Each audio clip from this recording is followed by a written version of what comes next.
నిన్న సిబిఐ ఏమని మనకి సిబిఐ దగ్గర నుంచి వచ్చిన విషయం ఏంటంటే, తిరుపతి లడ్డూలోన ఎలాంటి కొవ్వు పదార్థాలు లేవు, తిరుపతి లడ్డూలోన ఎలాంటి జంతువుల కొవ్వు ఉంది అని చెప్పి గతంలోన సీఎం గారు చంద్రబాబు నాయుడు గారు కానీ, పవన్ కళ్యాణ్ గారు డిప్యూటీ సీఎం గారు కానీ ఎంత ఊగిపోయినారో మనం చూసాం. ఈరోజు డైరెక్ట్గా సిబిఐఏ ఈ రకమైన నివేదిక ఇచ్చింది అని అంటే, ఇప్పుడు చంద్రబాబు నాయుడు గారు కానీ పవన్ కళ్యాణ్ గారు కానీ ఏం మాట్లాడతారు? ఈరోజు దీని మీద ఏం సమాధానం చెప్తారు పవన్ కళ్యాణ్ గారు? ముఖ్యంగా పవన్ కళ్యాణ్ గారు ఆ రోజు మనం చూసాం, తిరుపతి వెళ్ళి తిరుపతిలోన ఎంత యాగి చేశారో, ఎంత ఊగిపోయినారో. ఆ రోజు తిరుపతి కొండ మీదకి వెళ్ళి మళ్ళీ కిందకి దిగి ఒక డిక్లరేషన్ ఒకటి వచ్చి, ఏది నిన్న మన ప్రబుద్ధుడు ఉన్నాడు కదా అరవా శ్రీధర్, ఆ అరవా శ్రీధర్ గారిని పక్కనే పెట్టుకొని మన డిప్యూటీ సీఎం గారు ఎంత ఊగిపోయినారో, ఎలా డిక్లరేషన్ అక్కడ ఇచ్చినారో మనం చూసాం. కానీ ఈరోజు ఎన్డీడీబీ ఏమని ఇచ్చింది నివేదిక? లడ్డూలోన ఎలాంటి జంతు కొవ్వులు కానీ ఎలాంటి కొలెస్ట్రాల్ కానీ లేవు. ఆ లడ్డూలోన ఉన్న నెయ్యి ప్యూర్లీ అది నెయ్యి మాత్రమే అని డిక్లరేషన్ ఇవ్వటం జరిగింది. ఇది ఎప్పుడు ఇచ్చారు అని అంటే 2024 వీళ్ళు జూలై 6వ తారీఖున ఒక అభియోగం అన్నది టీటీడీలోన టీడీపీ ప్రభుత్వం ప్రవేశపెడితే, దాన్ని 2025 మనకి జనవరి 8వ తారీఖున టీటీడీలోన ఈ శాంపిల్ సేకరణ అన్నది చేయటం జరిగింది. శాంపిల్ సేకరణ చేసి వీళ్ళు తీసుకెళ్ళి 2025 మార్చి 27వ తారీఖున ఎన్డీడీబీ అని అంటే మనకి గుజరాత్లోన నేషనల్ డైరీ డెవలప్మెంట్ బోర్డు, ఇది సెంట్రల్ గవర్నమెంట్లోన మన గుజరాత్ రాష్ట్రంలోన నేషనల్ డైరీ డెవలప్మెంట్ బోర్డు ఇచ్చిన ప్యూర్ నివేదిక. ఏమని ఇచ్చింది, ఎప్పుడు ఇచ్చింది? మనకి 2025 మార్చి 27వ తారీఖునే రెండు దగ్గర ఈ శాంపిల్ని మనం టెస్ట్ చేశాము. ఎక్కడ ఎలాంటి సిమ్టమ్స్ ఇందులో లేదు, ఇందులోన ఎలాంటి కల్తీ మిక్స్ అవ్వలేదు అని చెప్పి క్లియర్గా 2025 మార్చి 27వ తారీఖునే నివేదిక ఇచ్చింది. కానీ ఈ కూటమి నాయకులు దాన్ని ఒప్పుకోకుండా మళ్ళీ తరికించారు. తరికించినా కానీ అందులో బ్యూటిక్ యాసిడ్ స్థాయి పరిమితి చాలా తక్కువగా ఉంది అని చెప్పి కూడా చెప్పడం జరిగింది. అలాగే నమూనాలు అనుకున్న ఎలాంటి కొలెస్ట్రాల్ లేవు అని కూడా చెప్పడం జరిగింది. ఇన్ని రకాలుగా నేషనల్ మన ఒక ఎన్డీడీబీ అన్న ఒక సంస్థ ఇన్ని రకాలుగా వాళ్ళు స్పష్టం చేస్తున్నా కానీ పదే తరికించి ఇంకా చేయండి అని చెప్పి లేని దాన్ని ఏ రకంగా వీళ్ళు ప్రజల మనసుల్లోన అది దేవాది దేవుడు వెంకటేశ్వర స్వామి కలియుగ దైవం, ఆ కలియుగ దైవం ప్రసాదాన్ని ఈ రకంగా వీళ్ళు భ్రష్టు పెట్టించాలి అని ఏ రకంగా ట్రై చేశారో, వీళ్ళకి జన్మలకి ఈ ఒక పాపం అన్నది ఎప్పటికీ వదలదు. చంద్రబాబు నాయుడు గారు అయితే కొండ మీద హోమం చేయించినారు, మహాశాంతి హోమం, ప్రక్షాళన కానీ మహాశాంతి హోమం చేయించారు. ఈరోజు అందులో ఎలాంటి కొవ్వు శాతము లేదు, ఎలాంటి జంతు కొవ్వు అందులోన కలవలేదు అని చెప్పి నివేదిక ఇచ్చిన తర్వాత మరి ఇప్పుడు వీళ్ళు ఏ ప్రక్షాళన చేస్తారు?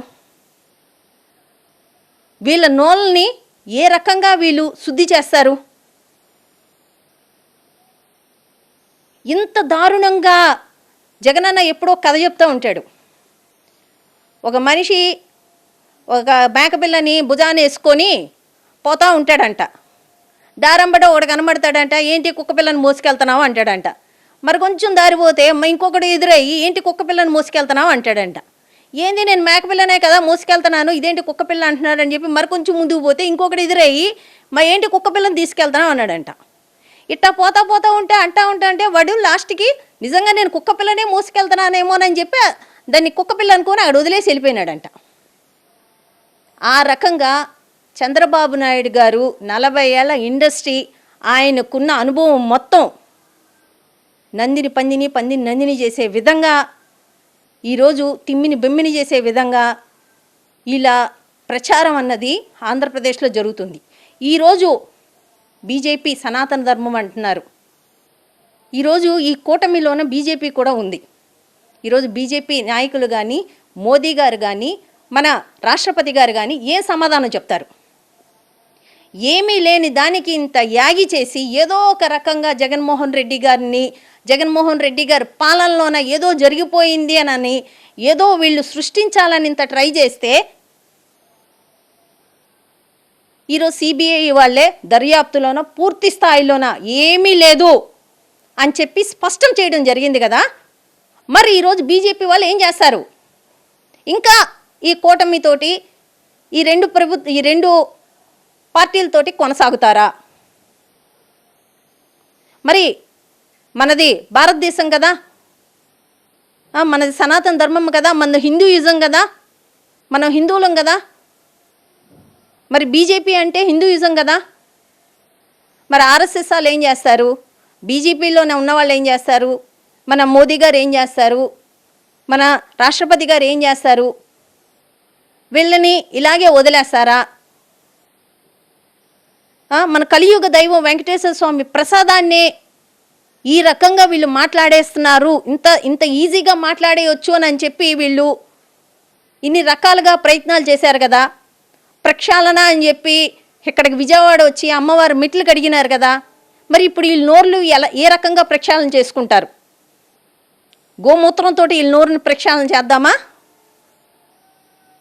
ఇంకా దిగువ స్థాయిలో ఉన్న నాయకులు, చిల్లర నాయకులు అయితే ఇంకా ఇంకా ఇంకా ఇంకా హీనంగా ఎవరు పడితే వాళ్ళు మాట్లాడేయచ్చు, ఎలా పడితే అలా మాట్లాడేయచ్చు. వాక్ స్వాతంత్రం అందరికీ ఉంది, కాదని అనట్లేదు. కానీ దేనికైనా ఒక లిమిటేషన్ ఉంటుంది, దేనికైనా ఒక పద్ధతి ఉంటుంది. మన ఆంధ్రప్రదేశ్లోన ఆ దేవాది దేవుడు మన ఆంధ్రప్రదేశ్లోన మన తిరుమల తిరుపతిలోన ఉండడమే మనకి చాలా గొప్ప.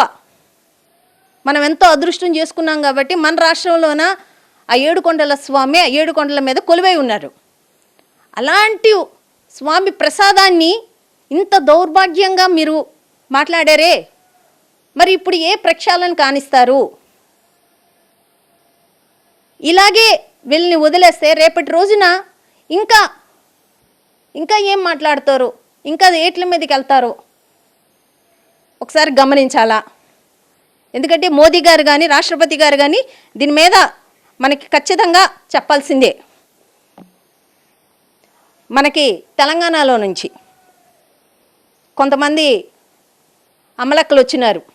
ఏది మన ఏదో ట్రైను వందే భారత్ ట్రైన్ ఎక్కి వచ్చి ఇక్కడ సిడత భజన చేసి మరీ జగన్ గారి గవర్నమెంట్లోన ఇంత అన్యాయం జరిగిపోయింది, ఇంత అరాచకం జరిగిపోయిందని చెప్పి చిడత భజన చేసి వెళ్ళారు. మరి ఇప్పుడు ఆ అక్కలందరూ మళ్ళీ వందే భారత్ ట్రైన్ ఎప్పుడు ఎక్కొస్తారు? మళ్ళీ ఎప్పుడు ఈరోజు మీ బీజేపీ గవర్నమెంట్లోన నేషనల్ ఏదైతే మనకి గుజరాత్లోన నేషనల్ డైరీ ఫామ్ ఉందో అందులో నుంచే మనకి ఇచ్చారు కాబట్టి ఈరోజు మీరు వచ్చి ఏ రకంగా మళ్ళీ ప్రక్షాళన గానిస్తారో తెలియజేయాల. ఇంత దౌర్భాగ్యంగా మాట్లాడిన పవన్ కళ్యాణ్ గారు ఈరోజు ఏం సమాధానం చెప్తారు? నిన్న క్యాబినెట్ మీటింగ్లో కూడా ఎంత దౌర్భాగ్యం అంటే ఇంత స్పష్టంగా రిపోర్ట్ ఇస్తున్నా కానీ ఇంకా దీని మీద పూర్తి స్థాయిలోన నివేదిక రాలేదు అని చెప్పి ఇంకా చంద్రబాబు నాయుడు గారు వాళ్ళ మంత్రివర్గానికి డైరెక్షన్ ఇస్తున్నారు. ఇంకా మీరు మాట్లాడండి, అది ఇంకా రాలేదు, రిపోర్ట్ ఇంకా రాలేదని చెప్పండి. అసలు ఇంత దౌర్భాగ్యం ఎక్కడైనా ఉందా? ఇదేమి రాజ్యాంగం? అసలు ఎంత రెడ్ బుక్ రాజ్యాంగం అయితే మాత్రం మీ ఇష్టమేనా? అంబేద్కర్ రాజ్యాంగాన్ని కాలరాశారు. ఈరోజు రెడ్ బుక్ రాజ్యాంగాన్ని అమలుపరుస్తున్నారు ఏపీలోన. ఇంత దారుణమైన పరిస్థితుల్ని ఆంధ్రప్రదేశ్లో కల్పిస్తున్నారు. ఆంధ్రప్రదేశ్ ప్రజల మనోభావాలను దెబ్బతీస్తున్నారు. ఇది ఆంధ్రప్రదేశ్లో ఒక్క ప్రజలు మాత్రమే తిరుమల తిరుపతి ఎరరండి. భారతదేశం నలుమూలల నుంచి ఆ కలియుగ దైవాన్ని దర్శనం చేసుకోవడం, అమృత తుల్యమైన ఆ ప్రసాదాన్ని అమృతంలాగా స్వీకరించడం అన్నది మన భారతదేశ ప్రజలు ప్రతి ఒక్కరికి, కులాలకి, మతాలకి అతీతంగా వెళ్తారండి తిరుమల తిరుపతి. ఒక్కసారి మనం లైన్లో నించుంటే ఎన్ని మతాల వాళ్ళు కూడా నించుంటారు లైన్లో. ఆ తిరుమలేశుడు అంటే, ఆ కలియుగ దైవం అంటే అంత ఇష్టం భారతదేశం ప్రజలకి.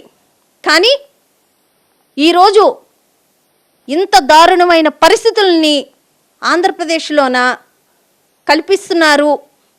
హిందువుల మనోభావాలను దెబ్బతీస్తున్నారు, భక్తుల మనోభావాలను దెబ్బతీస్తున్నారు. మరి ఇలాంటి వాళ్ళని ఏ రకంగా ప్రక్షాళన చేయాలి? తిరుమల తిరుపతి వెళ్ళే భక్తులు కాలు కడిగి మీరు ప్రక్షాళన చేసుకుంటారా? వాళ్ళ కాలు కడిగాలి లేదా వాళ్ళ నేల నెత్తి మీద జల్లుకొని మీరు ప్రక్షాళన చేసుకుంటారా? ఏ రకంగా మీరు ప్రక్షాళన చేసుకుంటారు? ఇది ఆంధ్ర రాష్ట్ర ప్రజలది ఒక్క సమస్య కాదు, భారతదేశం మొత్తం. ఆ ఏడుకొండల వాళ్ళని ఎవరైతే కొలుస్తారో ప్రతి ఒక్కరు వీళ్ళకి బుద్ధి చెప్పే విధంగా ప్రతి ఒక్కరు స్పందించాలి దీని మీద. ఇంకొకసారి భగవంతుని జోలికి వెళ్ళాలంటే వీళ్ళు భయపడాల. ఈరోజు వెళ్ళారు, రేపటి రోజున చూడండి అంతకంతా అనుభవిస్తారు. ఎవ్వరు భగవంతుని జోలికి, ఆ ఏడుకొండల వాళ్ళ జోలికి మాత్రం ఎవ్వరు వెళ్ళరు. కానీ వీళ్ళకి దేవుణ్ణి కూడా రాజకీయాలకు వాడుకోవాలి అన్న దుర్బుద్ధి పట్టింది చూసినారా? అదే వీళ్ళకి రేపటి రోజున పరాకాష్ట అవుతుంది. వీళ్ళ పతనానికి పరాకాష్ట అదే. దేవునితోన ఆటలు. దీన్ని ఎట్టి పరిస్థితుల్లోన ప్రతి ఒక్కరు స్పందించాలి, ప్రతి ఒక్కరు ఖండించాలి. ఇలాంటి ఒక దుష్ప్రచారం అన్నది రేపటి రోజున జరగకూడదు. జగన్మోహన్ రెడ్డి గారి పాలన, మీకు సంక్షేమ పథకాల గురించి మాట్లాడుకుంటారా? మాట్లాడుకోండి. డెవలప్మెంట్ గురించి మాట్లాడుకుంటారా? మాట్లాడుకోండి. మీరు ఎంత మాట్లాడితే మేము అంత మాట్లాడతాము, మేము మీకు సమాధానం చెప్పగలము. ఎందుకంటే మా హయాంలోనా, జగనన్న హయాంలోనా ఏమి సంక్షేమం జరిగింది అని అన్నది ఆంధ్రప్రదేశ్లో ప్రతి ఒక్క అక్క చెల్లెమ్మకి తెలుసు, ప్రతి ఒక్క అన్నదమ్ముడికి తెలుసు.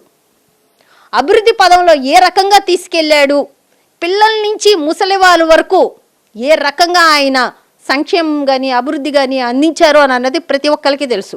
మీరు మాట్లాడండి, మేము మాట్లాడతాం. ఇది రాజకీయం. కానీ భగవంతుడి మీద రాజకీయం ఏంటి? దేవుని ప్రసాదం మీద రాజకీయం ఏంటి?